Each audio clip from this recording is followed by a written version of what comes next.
একদিন হাত ধরেছিলে, শপথ নিয়েছিলে পড়ন্ত বিকেলে।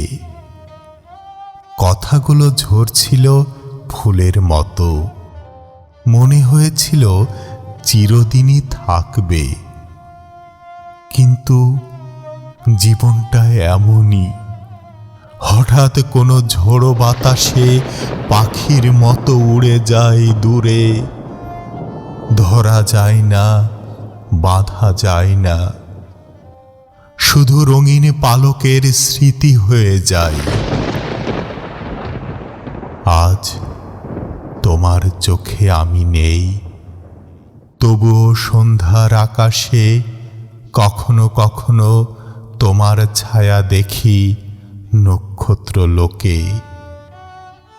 ভালোবাসা হারিয়ে গেলেও তার প্রতিধ্বনি বেজে ওঠে হৃদয়ে, চিরদিনের মতো নীরব কষ্ট হয়ে।